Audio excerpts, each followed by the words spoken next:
पश्चिम बंगाल में इंडिया का भविष्य क्या है, ये सवाल तो पिछले कई महीनों से चल रहा है। जब से ममता बनर्जी ने एक दल चलो की नीति अपना ली और उन्होंने लोकसभा चुनाव में इंडिया गठबंधन की बजाय अकेले ही चुनाव लड़ने का ऐलान किया, उसके बाद से सवाल तमाम खड़े हो रहे हैं। और इसी बीच जो राजनीतिक हलकों से खबर सामने आ रही है, उसके मुताबिक शायद अब इस लोकसभा चुनाव में आईएसएफ, कांग्रेस और लेफ्ट, ये तीनों मिलकर लोकसभा चुनाव बंगाल से लड़ सकती है। ममता बनर्जी के बिना, टीएमसी पार्टी के बिना बंगाल में लड़ना कितना लाभदायक होगा? कांग्रेस को क्या लाभ मिलता है? जो सीट बंटवारे को लेकर बात नहीं बन पाई कांग्रेस और तृणमूल कांग्रेस के बीच, क्या वो सीट बंटवारा आईएसएफ और लेफ्ट के साथ बात बनती नजर आएगी?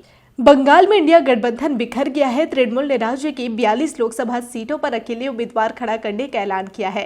राजनीतिक हलकों में माना जा रहा है कि यदि कांग्रेस और लेफ्ट के बीच बातचीत सकारात्मक रही तो लेफ्ट, कांग्रेस और आईएसएफ मिलकर लोकसभा चुनाव लड़ेंगे। ऐसे में बंगाल में त्रिकोणीय मुकाबला तय माना जा रहा है। 2021 के विधानसभा चुनाव की तरह बंगाल सीपीएम और कांग्रेस बंगाल में एक और संयुक्त मोर्चा बनाने की कवायद शुरू कर दी है। सीपीएम राज्य सचिव मोहम्मद सलीम ने इसका संकेत दिया है। मोहम्मद सलीम ने तृणमूल और भाजपा के खिलाफ कांग्रेस और आईएसएफ के साथ मिलकर लड़ने का संकेत दिया। सीपीएम के राज्य सचिव मोहम्मद सलीम गुरुवार को मुर्शिदाबाद जा रहे हैं। वह जिला कमेटी की पूर्व निर्धारित बैठक में शामिल होने जा रहे हैं। हालांकि इसके अलावा उनका प्रदेश कांग्रेस अध्यक्ष अधीर रंजन चौधरी से भी मुलाकात का कार्यक्रम है। तृणमूल सुप्रीमो ममता बनर्जी ने घोषणा की है कि उनकी पार्टी आगामी लोकसभा चुनाव अकेले लड़ेगी। बहरामपुर में अधीर सलीम की मुलाकात राज्य की राजनीति में और अधिक महत्वपूर्ण हो गई है। अधीर से क्या चर्चा करेंगे सलीम? क्या लोकसभा चुनाव में लेफ्ट कांग्रेस के बीच सीटों पर समझौते की बात होगी? इसके साथ ही आईएसएफ के विधायक नौशाद सिद्दीकी के साथ भी बातचीत को लेकर अटकलें तेज हो गई है। गुरुवार को अधीर और सलीम के बीच बैठक मोहम्मद सलीम ने खुद यह खुलासा किया। उन्होंने कहा कि चूंकि अधीर जिले में है इसलिए उनसे मुलाकात जरूर होगी। जब मुलाकात होगी तो बातचीत भी होगी। मुर्शिदाबाद में जो आंदोलन, संघर्ष, अन्याय हुआ है उस पर बात होगी। आगामी लोकसभा चुनाव में हम कांग्रेस और आईएसएफ से बात करेंगे क्योंकि हम भाजपा और तृणमूल विरोधी ताकतों को एकजुट करना चाहते हैं। तो क्या आप लोकसभा चुनाव के लिए सीटों के समझौते पर अधीर से बात करेंगे? जब सलीम से सवाल किया गया तो उन्होंने कहा कि मेरे शब्दों का यही मतलब है, लेकिन ये एक तरफा नहीं है। जब कहा जाएगा तो कहा जाएगा।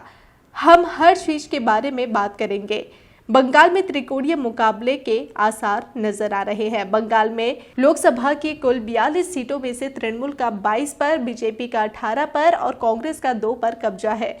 तृणमूल ने कांग्रेस को 2 सीटें देने की पेशकश की थी, जिसे कांग्रेस ने अस्वीकार कर दिया।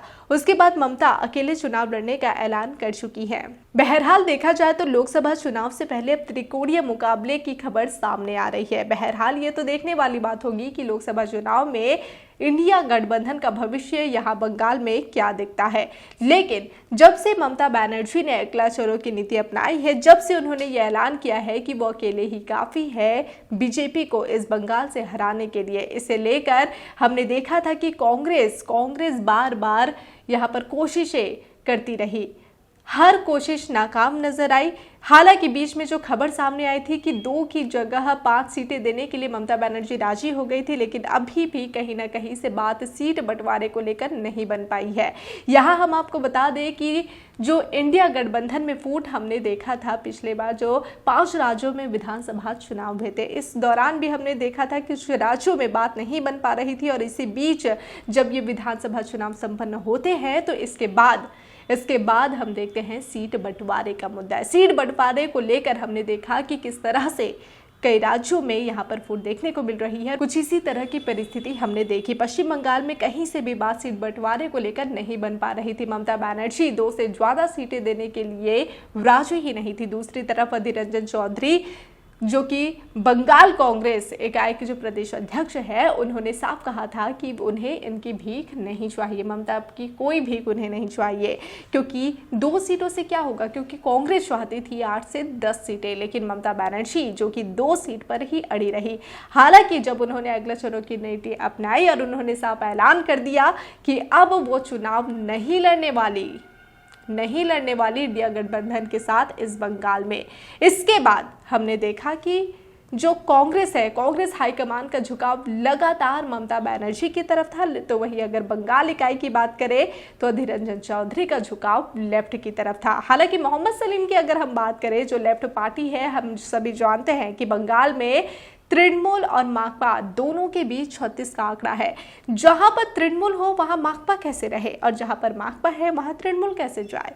बस यही सवाल कि क्या माकपा और तृणमूल दोनों का इंडिया गठबंधन में एक साथ जाना संभव था, क्योंकि दोनों के बीच तो 36 का आंकड़ा है। तो हमने देखा कि मोहम्मद सलीम, जिन्होंने साफ कह दिया था कि वो अगर तृणमूल कांग्रेस के साथ मिलकर चुनाव लड़ती है तो वो नहीं जाने वाले इंडिया गठबंधन में, लेकिन जब तृणमूल के साथ ही बात नहीं बन पाई है तो यहाँ पर आसार नजर आ रहे हैं माकपा के। यानी कि कुल मिलाकर देखा जाए तो इस लोकसभा चुनाव से पहले बड़ा फेरबदल देखने को मिल सकता है। इंडिया गठबंधन का एक नया भविष्य यहाँ दिखता नजर आ रहा है। जो राजनीतिक हलकों में जो चर्चा तेज है वो ये कि आईएसएफ, लेफ्ट और कांग्रेस, ये तीनों शायद अगर बात बन जाए, सीट समझौते को लेकर भी अगर बात बन जाए, तो ये तीनों ही लोकसभा चुनाव में बंगाल से लड़ेंगे।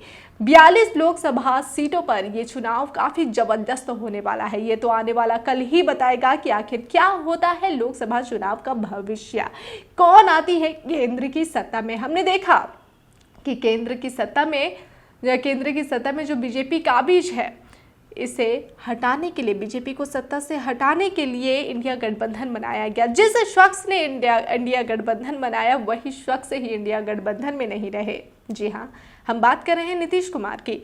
नीतीश कुमार ही खुद अब ये नहीं है तो फिर इंडिया गठबंधन का क्या होगा। इंडिया गठबंधन में हम देख रहे हैं राहुल गांधी, जो कि लगातार कवायद तेज किए हुए हैं ताकि विपक्षी पार्टियों को एकजुट कर सके और यहाँ पर बीजेपी को केंद्र की सत्ता से हटा सके। लेकिन जो कांग्रेस लगातार प्रयास कर रही है, उनका ये प्रयास कितना रंग लाता है, ये तो देखने वाली बात होगी। इसी तरह की पल पल के अपडेट के लिए लगातार बने रहिए डिजिटल खबरीलाल के साथ। खबरें आपकी, नजर हमारी।